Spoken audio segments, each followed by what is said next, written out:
What's up, YouTube? I'm just checking in with the family on this holiday, man. Listen, guys, I know you all feel it the way I do, man. Weekends, holidays are no longer the same. Once you become an investor, guys, we hate not being able to get in the market, get in our bag, and do what we do, guys. But listen, as I often say, weekends are a chance to relax, rejuvenate, and reflect, okay? So embrace it. From time to time, you'll learn to enjoy these little time off periods, because when we get back in it tomorrow, it's full head of steam, guys, that we're going to go at this thing. All right, so listen, man, today I want to talk to you guys about, I feel like this one, I think we got something special going on around here, and I can see when this is all said and done, so many of you guys will be at such a better financial position than maybe you were when you started your investment journey. And with that being said, guys, a couple things that from somebody that's already where you guys are coming, and some of y'all gonna come past me, some of y'all gonna catch up right to where I'm at already, but that's the goal. The goal is to bring other people along on this journey, not withhold information from you guys, not withhold the game from you guys. Is to make sure that you know what you need to know so that you can apply what you need to apply and get the results you're ultimately trying to get. And with that being said, guys, the one thing on this journey, because you guys becoming wealthy, that part is inevitable, because now you're in the game. You're in the right game. For the longest of time, we've been playing the wrong game. Now we're in the right game, investing, building wealth, buying assets, eliminating or reducing liabilities, okay? That's where you need to be at now, especially at this juncture in life. But the thing that I want to talk to you about, see, it's one thing, okay, and I see it a lot, I just stay in my lane, okay, but it's one thing to obtain wealth. It's another thing to be able to sustain and maintain it, okay? And for somebody like myself that has done this, been doing it for a long time, and I just like to see others win, the one thing I'm going to tell you guys, because it's coming, you're going to get there, okay? You gotta avoid lifestyle creep. Everybody say or write down the word lifestyle creep, okay? Lifestyle creep is this, guys. Say before you learned about investing, say before you got up on this game that we talk about on a daily, say you was making 30 or 40,000 a year, and you developed a nice life at around that 30 or 40,000 a year. Now, all of a sudden, you know how to invest, you know how to build money while you sleep, you know how to make money with options, you know all these little things that now only for so long the 1%ers only knew. Now you're abreast to it. You know how to apply it.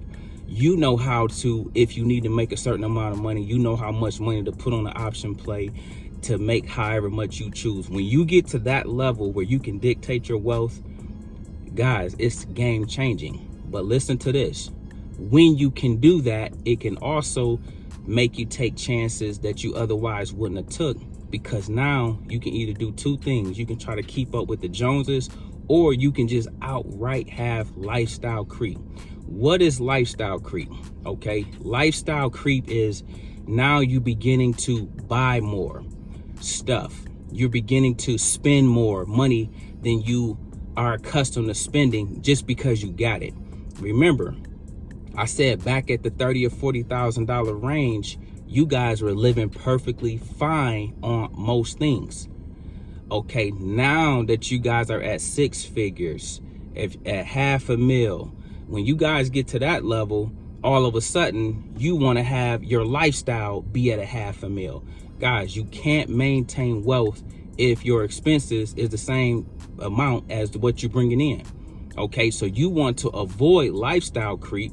Don't go out and buy that brand new Lambo just because you can. Maybe you have a plan for it.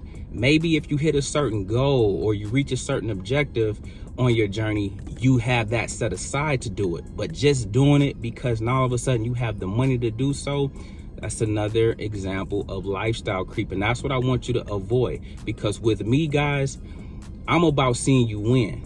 Part of winning is helping you be successful. And part of successful means you're going to make money. That's just what I do around here. I'm not into trying to be the news. I'm not into trying to do nothing else but turn my people on to how to get this money, how to run it up, and how to stay in their bag consistently. I'm talking about over the long term. I'm talking about it's going to be a lot of people that phase out. It's going to be a lot of people that fizzle out. But those of us that are able to sustain and maintain, it's a stark difference in how we go about our life, how we live. I'm talking about in public and private, okay? So make sure you guys avoid lifestyle creep, okay? Another example that I often see is buying stuff that's a high ticket purchase item, okay?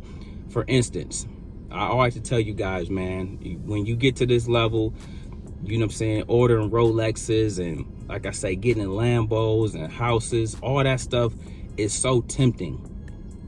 Again, if you already had a house before you got the wealth, why not just stay in that house for another 5 to 10 years and continue to stack your money? Okay, why go buy a house for $500,000 and all you make a year is $500,000? Okay, avoid lifestyle creep. All right, and listen, guys, the more you can do that, the longer your wealth can last. And the longer your wealth can last, now you can pass it down to generations. You can take care of family and friends and loved ones. You can invest in other people. You can invest back in yourself. You can invest even in other businesses and continue to grow your wealth. Okay, there's many positive things you can do with your money while avoiding lifestyle creep versus spending every dollar you get. You make $1, you spend $1. Okay, guys, you can't sustain in that manner. So I'm advising on your journey, as the money begin to pile up, as the money begin to come in, do what you can to avoid lifestyle creep.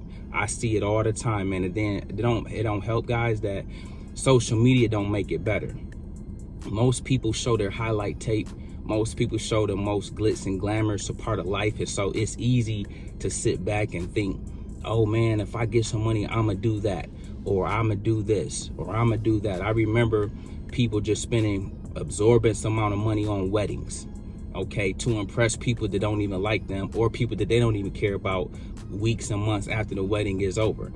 I see a lot of money get wasted on a lot of stuff, buying timeshares, okay, just for the sake of saying you got a timeshare.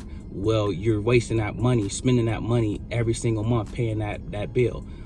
Stuff like that and beyond, I see it far too often once you teach people the game. And that's the flip side.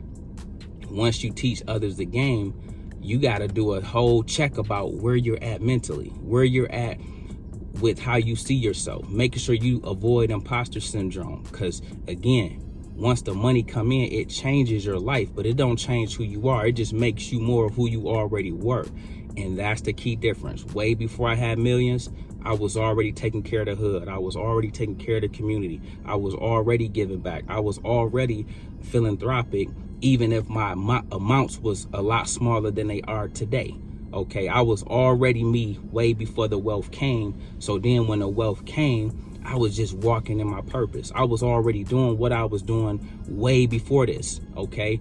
And so that's the difference, guys. Work on who you want to be now so that when you get it, because it's coming, okay? It's coming, that you already you, okay? And that's the difference, guys. When you guys get to this level, you will really be able to see the real, because they often say the cream rises to the top. But you want to make sure in that you stay anchored in humility, you stay grounded, and most of all, you avoid lifestyle creep. I guarantee, guys, if you can do that on this journey, you can stretch your money a long way. You could turn $1 million into 10 million, 10 million into 50 million, and again, break cycles of poverty, change the trajectory of your family, make it so guys don't have to work ever again. I'm telling you, it's possible. You just got to make sure that you stay grounded, stay anchored, and avoid lifestyle creep at all costs, guys. You know how to live. Most of y'all got it out the mud just like I did. You already know how to survive. You already know how to survive on less, on a little. We are known for taking a little and turning it into a lot. So don't all of a sudden get a lot and now you start spending a lot, or living a lot, or living bigger.